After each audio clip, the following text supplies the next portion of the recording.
7ਵੀਂ class ਵਿੱਚ ਪੜ੍ਹਦੇ ਪਿਆਰੇ ਵਿਦਿਆਰਥੀਓ, ਮੈਂ ਰਿਤੂ ਰਾਣੀ ਸਰਕਾਰੀ ਮਿਡਲ ਸਕੂਲ ਸ਼ੇਖ ਸ਼੍ਰੀ ਮੁਕਤਸਰ ਸਾਹਿਬ ਤੋਂ ਤੁਹਾਡਾ ਸਾਰਿਆਂ ਦਾ ਅੱਜ ਦੀ ਇਸ ਕਲਾਸ ਵਿੱਚ ਬਹੁਤ ਸਵਾਗਤ ਕਰਦੀ ਹਾਂ। ਜਿਵੇਂ ਕਿ ਤੁਸੀਂ ਸਲਾਈਡ ਵਿੱਚ ਦੇਖ ਹੀ ਰਹੇ ਹੋ, ਅੱਜ ਆਪਾਂ ਵਾਤਾਵਰਣ ਬਾਰੇ ਡਿਸਕਸ ਕਰਾਂਗੇ ਅਤੇ ਉਸ ਤੋਂ ਬਾਅਦ ਇਸੇ ਡਿਸਕਸ਼ਨ ਵਿੱਚੋਂ ਅਭਿਆਸ ਕਰਾਂਗੇ ਤਾਂ ਜੋ ਤੁਹਾਡੀ ਰਿਵੀਜ਼ਨ ਵੀ ਹੋ ਸਕੇ। ਤਾਂ ਆਓ ਸ਼ੁਰੂ ਕਰਦੇ ਹਾਂ। ਵਾਤਾਵਰਣ ਨੂੰ ਸਮਝਣ ਲਈ ਪਹਿਲਾ ਪ੍ਰਸ਼ਨ ਪੈਦਾ ਹੁੰਦਾ ਹੈ, ਵਾਤਾਵਰਣ ਕੀ ਹੈ? ਵਾਤਾਵਰਣ ਦਾ ਅਰਥ ਹੈ ਆਪਣਾ ਆਲਾ ਦੁਆਲਾ। ਆਪਣੇ ਆਲੇ ਦੁਆਲੇ ਦੀ ਧਰਤੀ ਕਿਵੇਂ ਦੀ ਹੈ?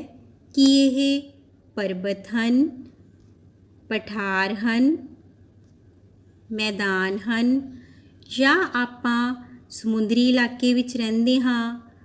ਉੱਥੋਂ ਦਾ ਤਾਪਮਾਨ ਕਿਹੋ ਜਿਹਾ ਹੈ? ਵਰਖਾ ਵੱਧ ਹੁੰਦੀ ਹੈ ਜਾਂ ਘੱਟ ਹੁੰਦੀ ਹੈ? ਸੰਖੇਪ ਵਿੱਚ ਕਹੀਏ ਤਾਂ ਹਵਾ, ਸੂਰਜ, ਧਰਾਤਲ, ਤਾਪਮਾਨ, ਵਰਖਾ ਆਦਿ ਤੱਤਾਂ ਤੋਂ ਮਿਲ ਕੇ ਵਾਤਾਵਰਣ ਬਣਦਾ ਹੈ। ਬੱਚਿਓ, ਅਲੱਗ-ਅਲੱਗ ਖੇਤਰਾਂ ਵਿੱਚ ਇਹ ਸਭ ਤੱਤ ਵੱਖਰੇ ਰੂਪ ਵਿੱਚ ਹੁੰਦੇ ਹਨ। ਇਹਨਾਂ ਤੱਤਾਂ ਦੇ ਵੱਖਰੇ ਹੋਣ ਕਾਰਨ ਉਸ ਖੇਤਰ ਦਾ ਵਾਤਾਵਰਣ ਵੀ ਵੱਖਰਾ ਹੋ ਜਾਂਦਾ ਹੈ। ਵਾਤਾਵਰਣ ਦੇ ਵੱਖਰੇ ਹੋਣ ਨਾਲ ਉੱਥੇ ਰਹਿੰਦੇ ਜੀਵ ਜੰਤੂਆਂ ਦਾ ਰਹਿਣ ਸਹਿਣ, ਕੰਮ ਧੰਦੇ, ਬਨਸਪਤੀ ਵੀ ਵੱਖਰੀ ਹੋ ਜਾਂਦੀ ਹੈ। ਜਿਵੇਂ ਬੇਟਾ ਆਪਾਂ ਨੂੰ ਪਤਾ ਹੀ ਹੈ ਕਿ ਪਹਾੜੀ ਇਲਾਕਿਆਂ ਵਿੱਚ ਠੰਡ ਹੁੰਦੀ ਹੈ, ਉੱਥੋਂ ਦਾ ਰਹਿਣ ਸਹਿਣ ਅਤੇ ਉਹਨਾਂ ਦੀਆਂ ਫਸਲਾਂ ਅਲੱਗ ਹੁੰਦੀਆਂ ਹਨ। ਸਮੁੰਦਰੀ ਇਲਾਕਿਆਂ ਵਿੱਚ ਮੱਛੀ ਫੜਨਾ ਉਹਨਾਂ ਦਾ ਰੁਜ਼ਗਾਰ ਹੁੰਦਾ ਹੈ ਅਤੇ ਮੈਦਾਨੀ ਇਲਾਕਿਆਂ ਵਿੱਚ ਖੇਤੀਬਾੜੀ ਮੁੱਖ ਕੰਮ ਧੰਦਾ ਹੁੰਦਾ ਹੈ। ਵਾਤਾਵਰਣ ਦੇ ਕਾਰਨ ਹੀ ਧਰਤੀ ਦੀ ਪੈਦਾਵਾਰ, ਬਨਸਪਤੀ ਅਤੇ ਜੀਵ ਜੰਤੂ ਵੱਖਰੇ ਹੁੰਦੇ ਹਨ। ਮਨੁੱਖ ਹੀ ਨਹੀਂ, ਪੇੜ ਪੌਦੇ ਅਤੇ ਜੀਵ ਜੰਤੂ ਵੀ ਵਾਤਾਵਰਣ 'ਤੇ ਨਿਰਭਰ ਕਰਦੇ ਹਨ, ਜਿਸ ਨੂੰ ਆਪਾਂ ਵਸੇਬਾ, ਆਵਾਸ ਜਾਂ ਹੈਬੀਟੈਟ ਵੀ ਕਹਿ ਸਕਦੇ ਹਾਂ। ਵਾਤਾਵਰਣ ਦੇ ਕਾਰਨ ਹੀ ਧਰਤੀ ਦੇ ਭੂ-ਮੱਧ ਖੇਤਰੀ ਭਾਗਾਂ ਵਿੱਚ ਸੰਘਣੇ ਜੰਗਲ ਹਨ। ਧਰਤੀ ਦੇ ਧਰੁਵੀ ਭਾਗ ਸਦਾ ਬਰਫ਼ ਨਾਲ ਢੱਕੇ ਰਹਿੰਦੇ ਹਨ, ਇਸ ਲਈ ਇੱਥੇ ਨਾ ਤਾਂ ਮਨੁੱਖ ਰਹਿ ਸਕਦਾ ਹੈ ਅਤੇ ਨਾ ਹੀ ਬਨਸਪਤੀ ਹੁੰਦੀ ਹੈ। ਅਤੇ ਧਰਤੀ ਦੇ ਮਹਾਂਦੀਪਾਂ ਦੇ ਵਿਚਕਾਰਲੇ ਖੁਸ਼ਕ ਭਾਗਾਂ ਵਿੱਚ ਕੇਵਲ ਘਾਹ ਹੀ ਪੈਦਾ ਹੁੰਦਾ ਹੈ। ਵਾਤਾਵਰਣ ਸਦਾ ਇੱਕ ਸਮਾਨ ਨਹੀਂ ਰਹਿੰਦਾ, ਕਿਉਂਕਿ ਤਾਪਮਾਨ, ਹਵਾ, ਧਰਤੀ ਆਦਿ ਤੱਤਾਂ ਵਿੱਚ ਤਬਦੀਲੀਆਂ ਹੁੰਦੀਆਂ ਰਹਿੰਦੀਆਂ ਹਨ। ਇਹਨਾਂ ਤਬਦੀਲੀਆਂ ਵਿੱਚੋਂ ਹੌਲੀ ਜਾਂ ਧੀਮੀ ਗਤੀ ਵਾਲੀਆਂ ਤਬਦੀਲੀਆਂ ਦਰਿਆਵਾਂ, ਗਲੇਸ਼ੀਅਰਾਂ, ਹਵਾ, ਸਮੁੰਦਰਾਂ ਅਤੇ ਛਿੱਜਣ ਦੁਆਰਾ ਹੁੰਦੀਆਂ ਹਨ। ਸਭ ਤੋਂ ਵੱਡਾ ਉਦਾਹਰਣ ਹੈ ਸਾਡੀ ਭੂਮੀ। ਸਾਡੀ ਭੂਮੀ ਪਹਿਲਾਂ ਇਸ ਰੂਪ ਵਿੱਚ ਨਹੀਂ ਸੀ ਜੋ ਅਸੀਂ ਅੱਜ ਵੇਖਦੇ ਹਾਂ। ਇਹ ਪਹਿਲਾਂ ਹਵਾ ਦੀ ਸਥਿਤੀ ਵਿੱਚ ਸੀ, ਫਿਰ ਪਿਘਲ ਕੇ ਠੰਡੀ ਹੋ ਕੇ ਠੋਸ ਬਣ ਗਈ। ਹਵਾਈ ਤੱਤਾਂ ਤੋਂ ਵਾਯੂਮੰਡਲ ਬਣ ਗਿਆ, ਪਾਣੀ ਤੱਤਾਂ ਤੋਂ ਸਮੁੰਦਰ ਅਤੇ ਠੋਸ ਤੱਤਾਂ ਤੋਂ ਥਲ ਮੰਡਲ ਬਣ ਗਿਆ। ਇਸ ਆਧਾਰ 'ਤੇ ਵਾਤਾਵਰਣ ਨੂੰ ਆਪਾਂ 4 ਮੰਡਲਾਂ ਵਿੱਚ ਵੰਡ ਸਕਦੇ ਹਾਂ: ਵਾਯੂਮੰਡਲ, ਥਲ ਮੰਡਲ, ਜਲ ਮੰਡਲ ਅਤੇ ਜੀਵ ਮੰਡਲ, ਜਿਵੇਂ ਕਿ ਤੁਸੀਂ ਸਕਰੀਨ 'ਤੇ ਵੀ ਦੇਖ ਰਹੇ ਹੋ। ਇਹ ਜਿਹੜਾ ਬਰਾਊਨ ਕਲਰ ਵਾਲਾ ਭਾਗ ਹੈ, ਥਲ ਮੰਡਲ, ਮਤਲਬ ਆਪਣਾ ਭੂਮੀ ਵਾਲਾ ਭਾਗ ਹੈ। ਜਲ ਮੰਡਲ ਤੁਸੀਂ ਨੀਚੇ ਦੇਖ ਸਕਦੇ ਹੋ, ਜਿਸ ਵਿੱਚ ਪਾਣੀ ਹੀ ਪਾਣੀ ਹੈ।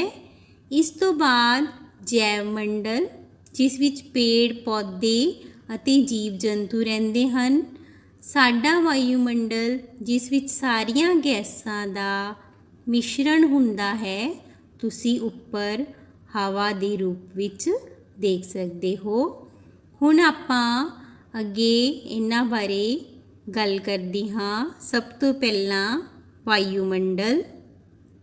ਆਪਣੀ ਧਰਤੀ ਦੇ ਦੁਆਲੇ 1600 ਕਿਲੋਮੀਟਰ ਤੱਕ ਹਵਾ ਦੀ ਇੱਕ ਪਰਤ ਬਣੀ ਹੋਈ ਹੈ। ਜਿਵੇਂ ਧਰਤੀ 'ਤੇ ਇੱਕ ਗਿਲਾਫ ਚੜ੍ਹਿਆ ਹੋਵੇ, ਇਸ ਨੂੰ ਹੀ ਵਾਯੂਮੰਡਲ ਕਹਿੰਦੇ ਹਨ। ਇਸ ਵਿੱਚੋਂ 99% ਹਵਾ ਸਿਰਫ 32 ਕਿਲੋਮੀਟਰ ਦੇ ਘੇਰੇ ਵਿੱਚ ਹੀ ਹੈ। ਬੱਚਿਓ, ਇੱਥੇ ਇਹ ਗੱਲ ਯਾਦ ਰੱਖਣ ਯੋਗ ਹੈ ਕਿ ਸੂਰਜੀ ਪਰਿਵਾਰ ਵਿੱਚ ਸਿਰਫ ਬੁੱਧ ਗ੍ਰਹਿ ਅਤੇ ਉਪਗ੍ਰਹਿਆਂ ਦੇ ਦੁਆਲੇ ਵਾਯੂਮੰਡਲ ਨਹੀਂ ਹੈ। ਬੱਚਿਓ, ਵਾਯੂਮੰਡਲ ਦਾ ਕੰਮ ਜ਼ਮੀਨ 'ਤੇ ਪਾਣੀ ਨਾਲ ਮਿਲ ਕੇ ਜੀਵ ਜਗਤ ਅਤੇ ਪੇੜ ਪੌਦਿਆਂ ਦੀ ਉਤਪੱਤੀ ਅਤੇ ਪਾਲਣ ਪੋਸ਼ਣ ਕਰਨਾ ਹੈ। ਵਾਤਾਵਰਣ ਦੇ ਅੰਸ਼ਾਂ ਵਿੱਚੋਂ ਤਾਪਮਾਨ, ਨਮੀ, ਵਾਯੂ ਦਾਬ ਆਦਿ ਧਰਤੀ 'ਤੇ ਕੁਦਰਤੀ ਵਾਤਾਵਰਣ ਨੂੰ ਪ੍ਰਭਾਵਿਤ ਕਰਦੇ ਹਨ। ਵਾਯੂਮੰਡਲ ਵਿੱਚ ਸਭ ਤੋਂ ਵੱਧ ਅਦਲਾ ਬਦਲੀ ਹੁੰਦੀ ਹੈ, ਭਾਵ ਆਦਾਨ ਪ੍ਰਦਾਨ ਹੁੰਦਾ ਹੈ। ਮਤਲਬ ਪੌਦੇ ਕਾਰਬਨ ਡਾਈਆਕਸਾਈਡ, ਸੂਰਜ ਦੀ ਰੋਸ਼ਨੀ ਅਤੇ ਪਾਣੀ ਤੋਂ ਆਪਣਾ ਭੋਜਨ ਤਿਆਰ ਕਰਦੇ ਹਨ ਅਤੇ ਆਕਸੀਜਨ ਛੱਡਦੇ ਹਨ, ਅਤੇ ਜੀਵ ਜੰਤੂ ਆਕਸੀਜਨ ਲੈ ਕੇ ਕਾਰਬਨ ਡਾਈਆਕਸਾਈਡ ਛੱਡਦੇ ਹਨ। ਪਿਆਰੇ ਵਿਦਿਆਰਥੀਓ, ਅਗਲੇ ਭਾਗ ਵੱਲ ਚੱਲਦੇ ਹਾਂ, ਜਿਸ ਨੂੰ ਅਸੀਂ ਥਲ ਮੰਡਲ ਕਹਿੰਦੇ ਹਾਂ। ਧਰਤੀ ਦੀ ਸਤਹ ਪਾਣੀ ਅਤੇ ਜ਼ਮੀਨ ਦੀ ਬਣੀ ਹੋਈ ਹੈ। ਇਸ ਦੇ 29% ਹਿੱਸੇ ਵਿੱਚ ਜ਼ਮੀਨ ਹੈ। ਇਸੇ ਨੂੰ ਥਲ ਮੰਡਲ ਕਹਿੰਦੇ ਹਨ। ਹੁਣ ਇੱਥੇ ਇੱਕ ਗੱਲ ਯਾਦ ਰੱਖਣ ਯੋਗ ਹੈ ਕਿ ਆਪਣੀ ਧਰਤੀ ਦਾ 2/3 ਜ਼ਮੀਨੀ ਭਾਗ ਉੱਤਰੀ ਗੋਲਾਰਧ ਵਿੱਚ ਹੈ। ਥਲ ਮੰਡਲ ਵਿੱਚ ਕਿਉਂਕਿ ਰੇਤ, ਮਿੱਟੀ, ਕੰਕਰ ਆਦਿ ਆ ਜਾਂਦੇ ਹਨ, ਇਸ ਕਰਕੇ ਇਸ ਮੰਡਲ ਦੀ ਮੋਟਾਈ ਸਭ ਤੋਂ ਵੱਧ ਹੁੰਦੀ ਹੈ। ਆਪਣੀ ਧਰਤੀ ਬੱਚਿਓ ਕਈ ਪ੍ਰਕਾਰ ਦੀਆਂ ਚੱਟਾਨਾਂ ਤੋਂ ਬਣੀ ਹੋਈ ਹੈ। ਇਸ ਦੇ ਬਾਹਰੀ ਝਾਪੜ ਤੋਂ ਅੰਦਰੂਨੀ ਭਾਗ ਤੱਕ ਇਸ ਨੂੰ 3 ਭਾਗਾਂ ਵਿੱਚ ਵੰਡਿਆ ਜਾ ਸਕਦਾ ਹੈ, ਜਿਵੇਂ ਕਿ ਤੁਸੀਂ ਡਾਇਗ੍ਰਾਮ ਵਿੱਚ ਦੇਖ ਰਹੇ ਹੋ। ਸਭ ਤੋਂ ਉੱਪਰਲੀ ਪਰਤ ਸਿਆਲ ਮਤਲਬ ਸਿਲੀਕਾਨ ਅਤੇ ਐਲੂਮੀਨੀਅਮ ਤੱਤਾਂ ਦੀ ਬਣੀ ਹੈ। ਇਸ ਨੂੰ ਕਰਸਟ ਵੀ ਕਹਿੰਦੇ ਹਨ। ਵਿਚਕਾਰਲਾ ਭਾਗ ਸੀਮਾ ਹੈ ਜਾਂ ਇਸ ਨੂੰ ਮੈਂਟਲ ਕਹਿੰਦੇ ਹਨ। ਇਹ ਜਿਹੜਾ ਯੈਲੋ ਕਲਰ ਵਿੱਚ ਤੁਹਾਨੂੰ ਦਿਖਾਈ ਦੇ ਰਿਹਾ ਹੈ, ਇਹ ਸਿਲੀਕਾਨ ਅਤੇ ਮੈਗਨੀਸ਼ੀਅਮ ਤੱਤਾਂ ਤੋਂ ਬਣਿਆ ਹੈ। ਅਤੇ ਸਭ ਤੋਂ ਅੰਦਰੂਨੀ ਭਾਗ ਨਾਈਫ ਹੈ, ਭਾਵ ਇਨਰ ਕੋਰ, ਜਿਸ ਵਿੱਚ ਨਿਕਲ ਅਤੇ ਲੋਹਾ ਤੱਤ ਹਨ। ਇਹ ਤੁਸੀਂ ਰੈੱਡ ਕਲਰ ਦੇ ਵਿੱਚ ਜੋ ਹੈ ਇਸ ਨੂੰ ਦੇਖ ਸਕਦੇ ਹੋ। ਅੱਗੇ ਹੈ ਜਲ ਮੰਡਲ। ਧਰਤੀ ਦਾ ਜਿਹੜਾ ਭਾਗ 71% ਪਾਣੀ ਨਾਲ ਢਕਿਆ ਹੋਇਆ ਹੈ, ਜਿਵੇਂ ਕਿ ਡਾਇਗ੍ਰਾਮ ਵਿੱਚ ਤੁਸੀਂ ਦੇਖ ਰਹੇ ਹੋ, ਬਲੂ ਕਲਰ ਨਾਲ ਦਰਸਾਇਆ ਹੋਇਆ ਹੈ, ਇਸ ਨੂੰ ਜਲ ਮੰਡਲ ਕਹਿੰਦੇ ਹਨ। ਬੱਚਿਓ, ਪਾਣੀ ਨੇ ਧਰਤੀ ਦਾ ਇੱਕ ਵੱਡਾ ਖੇਤਰ ਘੇਰਿਆ ਹੋਇਆ ਹੈ, ਇਸ ਲਈ ਧਰਤੀ ਨੂੰ ਪਾਣੀ ਗ੍ਰਹਿ ਵੀ ਕਹਿੰਦੇ ਹਨ। ਧਰਤੀ 'ਤੇ 5 ਮਹਾਸਾਗਰ, ਅਨੇਕਾਂ ਸਮੁੰਦਰ, ਦਰਿਆ ਅਤੇ ਝੀਲਾਂ ਹਨ। ਸਮੁੰਦਰ ਪਾਣੀ ਅਤੇ ਵਰਖਾ ਦਾ ਸੋਮਾ ਹੋਣ ਦੇ ਨਾਲ ਅੰਤਰਦੇਸ਼ੀ ਵਪਾਰ ਵਿੱਚ ਵੀ ਸਾਡੀ ਸਹਾਇਤਾ ਕਰਦੇ ਹਨ। ਬੱਚਿਓ, ਚੌਥਾ ਤੇ ਸਭ ਤੋਂ ਮਹੱਤਵਪੂਰਨ ਭਾਗ ਜੀਵ ਮੰਡਲ ਹੈ। ਇਸ ਵਿੱਚ ਕਈ ਤਰ੍ਹਾਂ ਦੇ ਜੀਵ ਜੰਤੂ, ਪੇੜ ਪੌਦੇ ਆ ਜਾਂਦੇ ਹਨ, ਜਿਸ ਨੂੰ ਜੀਵ ਜਗਤ ਵੀ ਕਹਿੰਦੇ ਹਨ। ਜਿਵੇਂ ਕਿ ਸਲਾਈਡ ਦੇ ਵਿੱਚ ਤੁਸੀਂ ਦੇਖ ਰਹੇ ਹੋ, ਜਾਨਵਰ, ਪੰਛੀ, ਬਨਸਪਤੀ, ਪੇੜ ਪੌਦੇ, ਛੋਟੇ ਵੱਡੇ ਜੀਵ। ਕੁਦਰਤੀ ਤੱਤਾਂ ਦਾ ਪ੍ਰਭਾਵ ਇੱਥੇ ਹੀ ਸਭ ਤੋਂ ਵੱਧ ਪੈਂਦਾ ਹੈ। ਆਪਣੀ ਭੂਮੀ, ਹਵਾ, ਗਰਮੀ, ਧਰਤੀ ਅਤੇ ਹੋਰ ਸਾਰੇ ਤੱਤਾਂ ਦਾ ਤਾਲਮੇਲ ਹੁੰਦਾ ਹੈ। ਇਸੇ ਤਾਲਮੇਲ ਦੇ ਖੰਡ ਨੂੰ ਜੀਵ ਮੰਡਲ ਕਿਹਾ ਜਾਂਦਾ ਹੈ। ਜੀਵ ਮੰਡਲ ਬਾਕੀ 3 ਮੰਡਲਾਂ ਵਾਯੂਮੰਡਲ, ਜਲ ਮੰਡਲ ਅਤੇ ਥਲ ਮੰਡਲ ਕਾਰਨ ਹੀ ਹੋਂਦ ਵਿੱਚ ਆਉਂਦਾ ਹੈ। ਜਿਵੇਂ ਜੇ ਧਰਤੀ 'ਤੇ ਪਾਣੀ ਅਤੇ ਆਕਸੀਜਨ ਨਾ ਹੋਵੇ ਤਾਂ ਅਸੀਂ ਜ਼ਿੰਦਾ ਰਹਿ ਸਕਦੇ ਹਾਂ? ਨਹੀਂ, ਪਾਣੀ ਅਤੇ ਆਕਸੀਜਨ ਤੋਂ ਬਿਨਾਂ ਅਸੀਂ ਜ਼ਿੰਦਾ ਨਹੀਂ ਰਹਿ ਸਕਦੇ। ਹੁਣ ਇਹਨਾਂ ਦਾ ਅਧਿਐਨ ਤਾਂ ਆਪਾਂ ਕਰ ਲਿਆ ਹੈ। ਉਮੀਦ ਹੈ ਤੁਹਾਨੂੰ ਵਾਤਾਵਰਣ ਅਤੇ ਇਸ ਦੇ ਅੰਸ਼ਾਂ ਬਾਰੇ ਸਮਝ ਆ ਗਈ ਹੋਵੇਗੀ। ਆਪਾਂ ਪੜ੍ਹਿਆ ਹੈ ਕਿ ਵਾਤਾਵਰਣ ਹਰ ਤਰ੍ਹਾਂ ਦੇ ਜੀਵਨ ਨੂੰ ਪ੍ਰਭਾਵਿਤ ਕਰਦਾ ਹੈ, ਪਰ ਮਨੁੱਖ ਵੀ ਵਾਤਾਵਰਣ ਨੂੰ ਪ੍ਰਭਾਵਿਤ ਕਰਦਾ ਹੈ। ਕੁਦਰਤੀ ਸਾਧਨਾਂ ਦਾ ਪ੍ਰਯੋਗ ਆਪਾਂ ਆਪਣੀ ਲੋੜ ਅਤੇ ਸੁਵਿਧਾ ਅਨੁਸਾਰ ਕਰ ਸਕਦੇ ਹਾਂ। ਜੰਗਲ ਕੱਟ ਕੇ ਸ਼ਹਿਰ ਵਸਾਏ ਹਨ। ਦਰਿਆਵਾਂ ਦੇ ਪਾਣੀ ਨੂੰ ਬੰਨ੍ਹ ਬਣਾ ਕੇ ਇਸ ਪਾਣੀ ਨੂੰ ਨਹਿਰਾਂ ਦੁਆਰਾ ਖੁਸ਼ਕ ਮਾਰੂਥਲਾਂ ਵਿੱਚ ਸਿੰਚਾਈ ਲਈ ਵਰਤਿਆ ਜਾ ਰਿਹਾ ਹੈ। ਧਰਤੀ ਦੀ ਕੁੱਖ ਵਿੱਚੋਂ ਖਣਿਜ ਪਦਾਰਥ ਕੱਢੇ ਜਾ ਰਹੇ ਹਨ ਅਤੇ ਵਾਤਾਵਰਣ ਨੂੰ ਨਸ਼ਟ ਹੋਣ ਤੋਂ ਬਚਾਉਣ ਲਈ 5 ਜੂਨ ਨੂੰ ਅਸੀਂ ਵਾਤਾਵਰਣ ਦਿਵਸ ਵੀ ਮਨਾਉਂਦੇ ਹਾਂ। ਸੰਸਾਰ ਦੀਆਂ ਸਾਂਝੀਆਂ ਕੋਸ਼ਿਸ਼ਾਂ ਨਾਲ ਮਨੁੱਖ ਨੇ ਕੁਦਰਤੀ ਸ਼ਕਤੀਆਂ 'ਤੇ ਕਾਬੂ ਪਾ ਕੇ ਆਪਣੇ ਅਨੁਸਾਰ ਇਹਨਾਂ ਦੀ ਵਰਤੋਂ ਕਰਨ ਨਾਲ ਇਸ ਸੰਸਾਰ ਨੂੰ ਗਲੋਬਲ ਪਿੰਡ ਬਣਾ ਦਿੱਤਾ ਹੈ। ਭਾਵ ਮਨੁੱਖ ਅਤੇ ਵਸਤੂਆਂ ਆਸਾਨੀ ਨਾਲ ਸੰਸਾਰ ਵਿੱਚ ਕਿਤੇ ਵੀ ਪਹੁੰਚ ਸਕਦੇ ਹਨ। ਆਪਾਂ ਹੁਣ ਚੰਗੀ ਤਰ੍ਹਾਂ ਪਾਠ ਨੂੰ ਸਮਝ ਲਿਆ ਹੈ। ਆਓ ਹੁਣ ਇਸ ਨਾਲ ਸੰਬੰਧਿਤ ਅਭਿਆਸ ਕਰਦੇ ਹਾਂ। ਤੁਸੀਂ ਆਪਣੀ ਕਾਪੀ ਅਤੇ ਪੈਨ ਲੈ ਲਓ ਅਤੇ ਮੇਰੇ ਨਾਲ ਇਸ ਨੂੰ ਨੋਟ ਕਰੋ। ਸਭ ਤੋਂ ਪਹਿਲਾਂ ਹੈ ਖਾਲੀ ਥਾਵਾਂ ਭਰੋ। ਤੁਸੀਂ ਆਪਣੀ ਨੋਟਬੁੱਕ 'ਤੇ ਇਹਨਾਂ ਨੂੰ ਨੋਟ ਕਰ ਲੈਣਾ। ਇਹਨਾਂ ਦੇ ਆਨਸਰ ਵੀ ਨਾਲ ਹੀ ਲਿਖ ਲੈਣਾ। ਫਿਰ ਜਦੋਂ ਮੈਂ ਆਨਸਰ ਬੋਲਾਂਗੀ ਤਾਂ ਤੁਸੀਂ ਚੈੱਕ ਕਰ ਲੈਣਾ। ਫਸਟ ਇਜ਼ ਵਾਤਾਵਰਣ ਦਿਵਸ ਡੈਸ਼ ਨੂੰ ਮਨਾਇਆ ਜਾਂਦਾ ਹੈ। ਸੈਕਿੰਡ ਹੈ ਧਰਤੀ ਦੁਆਲੇ ਹਵਾ ਦੇ ਬਣੇ ਗਿਲਾਫ ਨੂੰ ਡੈਸ਼ ਕਹਿੰਦੇ ਹਨ। ਥਰਡ ਹੈ ਧਰਤੀ ਦੀ ਸਤ੍ਹਾ 'ਤੇ ਡੈਸ਼ ਪ੍ਰਤੀਸ਼ਤ ਪਾਣੀ ਹੈ। ਫਸਟ ਵਾਤਾਵਰਣ ਦਿਵਸ 5 ਜੂਨ ਨੂੰ ਮਨਾਇਆ ਜਾਂਦਾ ਹੈ।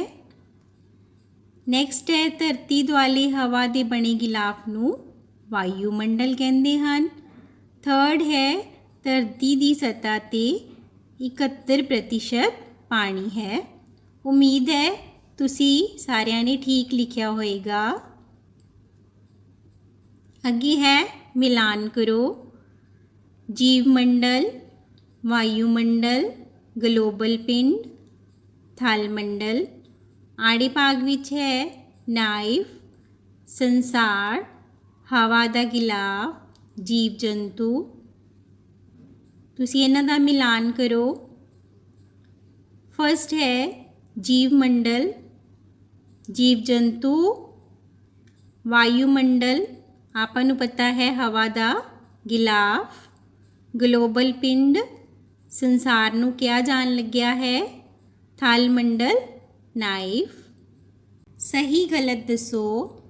ਫਸਟ ਇਜ਼ ਧਰਤੀ ਦੀ ਸਤ੍ਹਾ 'ਤੇ 29% ਜਲ ਭਾਗ ਹੈ। ਸੈਕਿੰਡ ਹੈ ਮਨੁੱਖ ਵਾਤਾਵਰਣ ਨੂੰ ਪ੍ਰਭਾਵਿਤ नहीं करता। थर्ड है धरत ते वातावरण सदा इक्को जिहा रहिंदा है। फोर्थ है वायुमंडल धरती दुआले 1600 किलोमीटर तक फैलिया होया है। तुसी अपने सुने अते समझ दे हिसाब नाल इस ते टिक या क्रॉस लगा लेना। चलो इसनू हल करते हाँ। धरती की सतह ते 29% जल भाग है। बच्चों आपां नू पता है कि धरती की सतह ते 71% जल भाग है, इसलिए यह गलत है। नैक्सट है मनुख वातावरण नू प्रभावित नहीं करता। यह गलत है क्योंकि मनुख वातावरण नू प्रभावित करता है। तीसरा है धरत ते वातावरण सदा इक्को जिहा रहिंदा है। यह भी गलत है क्योंकि आपां नू पता है वातावरण विच तब्दीलियां हुंदियां रहिंदियां हन। फोर्थ है वायुमंडल धरती दुआले 1600 किलोमीटर तक फैलिया होया है। यह बिल्कुल सही है। उम्मीद करती हाँ कि तुसी सारिਆਂ ने सही निशान लगा के सही समझा होवेगा। अगे है प्रश्न करो। प्यारे विद्यार्थियों यह प्रश्न तुसी आप करने हन, इस करके इन्हां नू अपनी नोटबुक ते साफ साफ लिखाई विच नोट कर लो अते इन्हां दे आंसर अपनी समझ दे अनुसार लिख के अपने अध्यापक नू भेजने हन। पहला प्रश्न है वातावरण तो की भाव है। दूजा प्रश्न है धरती नू किहड़े मंडलां विच वंडिया गया है। थर्ड प्रश्न है धरती दा किहड़ा मंडल जीव जंतुआं नाल संबंधित है। फोर्थ है सुरिंदर समुंदरी जहाज़ विच सफ़र कर रहा है, ओह किहड़े मंडल विच है।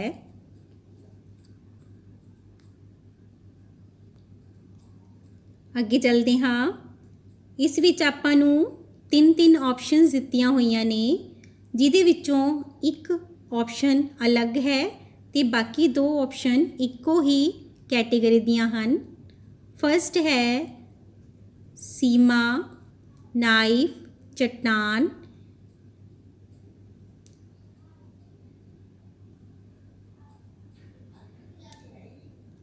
इन्हां विचों चट्टान अलग है क्योंकि सीमा अते नाइफ थल मंडल दे भाग हन।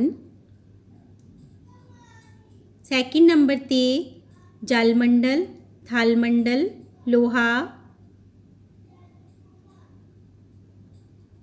इन्हां विचों लोहा अलग है क्योंकि जल मंडल अते थल मंडल वातावरण दे भाग हन। थर्ड है हिरन, कबूतर अते जहाज़। इन्हां विचों जहाज़ अलग है क्योंकि हिरन अते कबूतर जीव जंतुआं की श्रेणी विच आउंदे हन। फोर्थ है भूचाल, ज्वालामुखी, छिज्जण। इन्हां विचों छिज्जण की प्रक्रिया अलग है। भूचाल अते ज्वालामुखी कुदरती आफतां हन। अगे है सही विकल्प चुनो। अपने कोल 4 ऑप्शनस ने, एक सही आंसर ते आपां टिक लानी है। फर्स्ट इज़ वातावरण किस नूं कहा जाता है।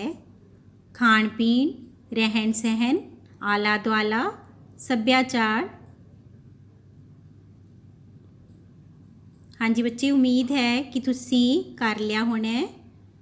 वातावरण किस नूं कहा जाता है, आले दुआले नूं। सैकेंड है पेड़ पौधे भी वातावरण ते निर्भर हुंदे हन, इस नूं की कहंदे हन। पेड़ पौधे भी वातावरण ते निर्भर हुंदे हन, इस नूं ਵਸੇਬਾ ਕਹਿੰਦੇ ਹਨ, ਆਵਾਸ ਵੀ ਜਾਂ ਹੈਬੀਟੈਟ ਵੀ ਆਪਾਂ ਕਹਿ ਸਕਦੇ ਹਾਂ। ਧਰਤੀ, ਹਵਾ, ਪਾਣੀ, ਸੂਰਜ ਦੀ ਗਰਮੀ ਵਰਗੇ ਤੱਤਾਂ ਦੇ ਸੁਮੇਲ ਨੂੰ ਕੀ ਕਿਹਾ ਜਾਂਦਾ ਹੈ? ਜੀਵ ਮੰਡਲ, ਵਾਯੂਮੰਡਲ, ਥਲ ਮੰਡਲ ਕਿ ਜਲ ਮੰਡਲ? ਇਸ ਨੂੰ ਵਾਯੂਮੰਡਲ ਕਿਹਾ ਜਾਂਦਾ ਹੈ। ਫੋਰਥ ਹੈ, ਕਿਹੜੀ ਸ਼ਕਤੀ ਵਾਤਾਵਰਣ ਵਿੱਚ ਬਦਲਾਅ ਲਈ ਜ਼ਿੰਮੇਵਾਰ ਹੈ? ਦਰਿਆ, ਗਲੇਸ਼ੀਅਰ, ਹਵਾ ਕਿ ਇਹ ਸਾਰੇ? ਆਨਸਰ ਹੈ ਇਹ ਸਾਰੇ ਤੱਤ ਹੀ ਵਾਤਾਵਰਣ ਵਿੱਚ ਬਦਲਾਅ ਲਈ ਜ਼ਿੰਮੇਵਾਰ ਹਨ। ਅੱਗੇ ਚੱਲਦੇ ਹਾਂ। ਖਾਲੀ ਥਾਵਾਂ ਭਰੋ। ਫਸਟ ਹੈ, ਵਾਤਾਵਰਣ ਨੂੰ ਡੈਸ਼ ਮੰਡਲਾਂ ਵਿੱਚ ਵੰਡਿਆ ਜਾਂਦਾ ਹੈ। ਸੈਕਿੰਡ ਹੈ, ਧਰਤੀ ਦੀ ਸਿਆਲ ਪਰਤ ਉਹਨਾਂ ਚੱਟਾਨਾਂ ਦੀ ਬਣੀ ਹੈ ਜਿਸ ਵਿੱਚ ਡੈਸ਼ ਅਤੇ ਡੈਸ਼ ਤੱਤ ਵਧੇਰੇ ਹੁੰਦੇ ਹਨ। ਅਗਲਾ ਹੈ, ਧਰਤੀ ਦੀ ਨਾਈਫ ਪਰਤ ਵਿੱਚ ਡੈਸ਼ ਅਤੇ ਡੈਸ਼ ਤੱਤ ਵਧੇਰੇ ਹੁੰਦੇ ਹਨ। ਪਿਆਰੇ ਬੱਚਿਓ, ਆਪਣੇ ਆਨਸਰ ਆਪਣੀ ਨੋਟਬੁੱਕ 'ਤੇ ਲਿਖ ਲਓ।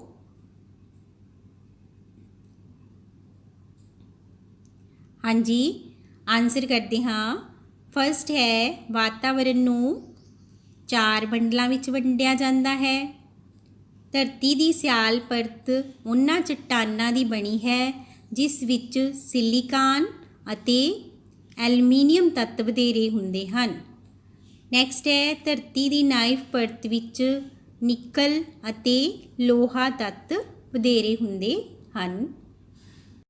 ਅੱਗੇ ਹੈ, ਸਹੀ ਵਿਕਲਪ ਚੁਣੋ। ਫਸਟ ਇਜ਼, ਕਿਹੜੀ ਗਤੀ ਹੌਲੀ ਹੌਲੀ ਤਬਦੀਲੀ ਲਿਆਉਂਦੀ ਹੈ? ਸੁਨਾਮ, ਛਿੱਜਣ, ਭੂਚਾਲ, ਹੜ੍ਹ? ਬੱਚੋ, ਆਨਸਰ 'ਤੇ ਟਿਕ ਲਗਾ ਲਓ। ਇਸ ਦਾ ਆਨਸਰ ਹੈ ਛਿੱਜਣ। ਸੈਕਿੰਡ ਹੈ, ਕਿਸ ਗ੍ਰਹਿ ਦੇ ਆਲੇ ਦੁਆਲੇ ਵਾਤਾਵਰਣ ਨਹੀਂ ਹੈ? ਧਰਤੀ, ਬੁੱਧ, ਸ਼ੁੱਕਰ ਕਿ ਮੰਗਲ? ਆਨਸਰ ਹੈ ਬੁੱਧ। ਨੰਬਰ 3, ਕਿਹੜਾ ਵਾਯੂਮੰਡਲ ਦਾ ਅੰਸ਼ ਕੁਦਰਤੀ ਵਾਤਾਵਰਣ ਨੂੰ ਪ੍ਰਭਾਵਿਤ ਕਰਦਾ ਹੈ? ਤਾਪਮਾਨ, ਨਮੀ, ਵਾਯੂ ਦਾਬ ਕਿ ਉਪਰੋਕਤ ਸਾਰੇ? ਆਨਸਰ ਹੈ ਉਪਰੋਕਤ ਸਾਰੇ ਹੀ ਕੁਦਰਤੀ ਵਾਤਾਵਰਣ ਨੂੰ ਪ੍ਰਭਾਵਿਤ ਕਰਦੇ ਹਨ। ਰਵੀ ਰਾਜਸਥਾਨ ਗਿਆ ਜਿੱਥੇ ਕਿ ਹੁਣ ਰੇਤਲੇ ਭਾਗਾਂ ਵਿੱਚ ਖੇਤੀਬਾੜੀ ਹੋ ਰਹੀ ਹੈ। ਇਹ ਕਿਸ ਕਰਕੇ ਸੰਭਵ ਹੋਇਆ? ਨਹਿਰਾਂ, ਤਾਲਾਬ, ਟਿਊਬਵੈੱਲ ਕਿ ਵਰਖਾ? ਆਨਸਰ ਹੈ ਨਹਿਰਾਂ। ਫਿਫਥ ਇਜ਼, ਧਰਤੀ ਦਾ ਕਿੰਨਾ ਥਲ ਭਾਗ ਉੱਤਰੀ ਅਰਧ ਗੋਲੇ ਵਿੱਚ ਹੈ? ਆਨਸਰ ਹੈ 2/3 ਭਾਗ। ਅੱਗੇ ਹੈ, ਮਿਲਾਨ ਕਰੋ। ਭੂਮੱਧ ਖੇਤਰੀ ਭਾਗ, ਧਰੁਵੀ ਭਾਗ, ਖੁਸ਼ਕ ਭਾਗ। ਆਪਾਂ ਦੱਸਣਾ ਹੈ ਕਿ ਇਹਨਾਂ ਵਿੱਚ ਕੀ ਕੀ ਹੁੰਦਾ ਹੈ। ਘਾਹ, ਸੰਘਣੇ ਜੰਗਲ ਕਿ ਬਰਫ਼? ਹਾਂਜੀ, ਭੂਮੱਧ ਖੇਤਰੀ ਭਾਗ ਵਿੱਚ ਸੰਘਣੇ ਜੰਗਲ ਹੁੰਦੇ ਹਨ। ਧਰੁਵੀ ਭਾਗ ਵਿੱਚ ਬਰਫ਼ ਹੁੰਦੀ ਹੈ, ਇਹ ਬਰਫ਼ ਨਾਲ ਢਕੇ ਰਹਿੰਦੇ ਹਨ। ਖੁਸ਼ਕ ਭਾਗਾਂ ਵਿੱਚ ਘਾਹ ਹੁੰਦੀ ਹੈ।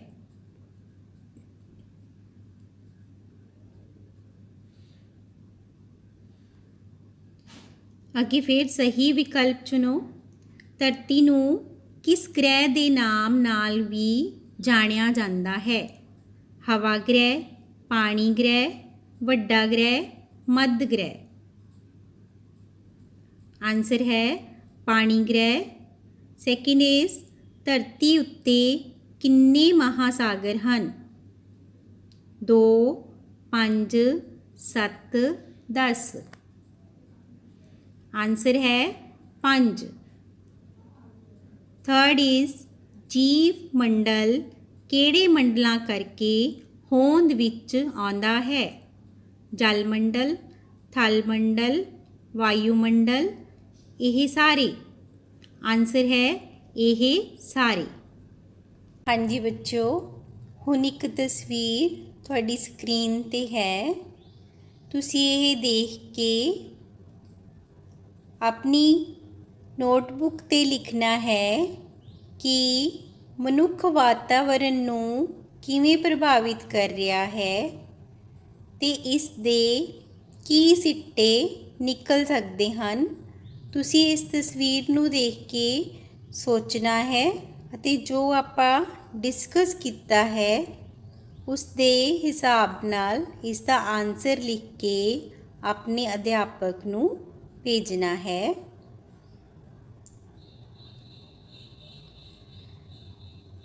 अगे एक होर तस्वीर अपनी स्क्रीन ते है। इस विच पौधा लगाया जा रहा है। आपां सारिਆਂ ने भी ਵੱਧ ਤੋਂ ਵੱਧ पौधे लगाने ਹਨ। तुसी अपनी नोटबुक ते यह लिखना है कि इस दे वातावरण ते की प्रभाव पैणगे। जे आपां ਵੱਧ ਤੋਂ ਵੱਧ पौधे लगाते हाँ तां इस दे वातावरण ते की प्रभाव पैणगे। यह तुसी अपने अध्यापक नूं लिख के भेजना है।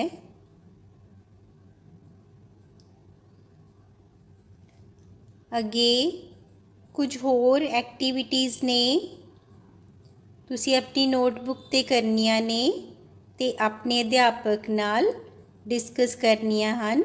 उन्हां नूं भेज के उन्हां नाल डिस्कशन करनी है। फर्स्ट है वातावरण नूं प्रभावित करने वाले तत्तां दी सूची बनाओ। सैकेंड इज़ तुहाडे इलाके दा वातावरण किहो जिहा है।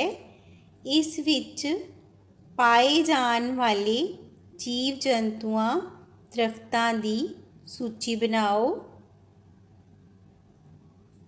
दरख्त लगाओ, वातावरण बचाओ। तुहाडा सारिਆਂ ਦਾ बहुत बहुत धन्यवाद।